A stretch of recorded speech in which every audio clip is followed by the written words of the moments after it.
नमस्कार विद्यार्थियों, आपका स्वागत है आपके अपने वेदिका क्लासेज के यूट्यूब चैनल में। आज हम बात करने वाले हैं माध्यमिक शिक्षा बोर्ड राजस्थान अजमेर द्वारा जारी कक्षा 12 के मॉडल पेपर की। जैसा कि आप सभी जानते हैं, माध्यमिक शिक्षा बोर्ड राजस्थान अजमेर द्वारा बोर्ड की परीक्षाओं की अनुमानित तिथि की घोषणा कर दी गई है। इसी क्रम में माध्यमिक शिक्षा बोर्ड राजस्थान द्वारा संपूर्ण बोर्ड की परीक्षाओं के लिए मॉडल पेपर जारी किए हैं। इसी क्रम में आज हम बात करेंगे कक्षा 12 के फिजिक्स भौतिकी विज्ञान के मॉडल पेपर की, जो आपका कुछ इस प्रकार से है। 3.25 घंटे का समय रहेगा। परीक्षा में पूर्णांक 56 अंक का। इसी क्रम में सामान्य निर्देशांक पढ़ने के बाद में जब अपन आगे बढ़ रहे हैं तो नया देखने को मिल रहा है कि अपना प्रश्न पत्र 5 खंडों में विभाजित है। खंड ए में प्रश्नों की संख्या 20, प्रत्येक का अंक भार 1। खंड बे में प्रश्नों की संख्या 4, प्रत्येक का अंक भार 2। खंड से में प्रश्नों की संख्या 4, अंक भार 3।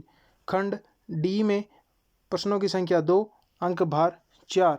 खंड ई में प्रश्नों की संख्या 2, अंक भार भी 4 रखा गया है। इसी क्रम में आगे देखें तो प्रश्न क्रमांक 16 से लेके 23 तक आपको प्रत्येक क्वेश्चन के साथ में आंतरिक विकल्प दिया जाएगा, अर्थात एक में से अथवा में क्वेश्चन में से किसी एक क्वेश्चन का चयन करके आपको सॉल्व करना होगा। अब अगर हम देखें कि खंड ए में किस प्रकार से क्वेश्चन आएंगे, तो अपन को देखने को मिल रहा है कि इस बार खंड ए में 10 क्वेश्चनों में ऑब्जेक्टिव टाइप क्वेश्चन पूछे गए हैं, जिनमें प्रत्येक क्वेश्चन के साथ में 4 आपको एबीसीडी दिए गए हैं और उन्हीं में से उसका आंसर आपको लिखना होगा। जैसे आवेश का मात्रक होता है, कूलाम है, कि वोल्टेज है, कि एम्पियर है या न्यूटन। इन चारों ऑप्शन में से इसका जो राइट होगा वो आपको अपनी उत्तर पुस्तिका में लिखना होगा। इस प्रकार के प्रश्नों की संख्या कुल 10 रखी गई है और प्रत्येक का अंक भार भी 1 रखा गया है। इसी क्रम में आगे बढ़ें तो क्वेश्चन संख्या 2 से लेके 8 तक भी प्रत्येक का अंक भार 1 रखा गया है और यह प्रश्न 1 लाइनर है। इनमें प्रत्येक का आंसर आपको लगभग 1 से 2 लाइन में देना होगा क्वेश्चन संख्या 8 तक। आगे देखें क्वेश्चन संख्या 9, 10 एवं 11 आपके रिक्त स्थान की पूर्ति से संबंधित क्वेश्चन पूछे गए हैं। इन्हीं का अंक भार भी 1 रखा गया है। इसी क्रम में आगे बढ़ें तो खंड बे में देखने को मिलेगा कि प्रत्येक का अंक भार होगा 2 और क्वेश्चनों की संख्या होगी 4, जैसे 12, 13, 14 और 15। खंड से में या सी में देखें तो प्रत्येक का अंक भार रखा गया है 3 और क्वेश्चन संख्या 16 से लेके 23 तक प्रत्येक के साथ में आपको आंतरिक विकल्प दिया होगा, अथवा में क्वेश्चन मिलेगा, उसमें से किसी एक का चयन करके आपको अपनी उत्तर पुस्तिका में लिखना होगा।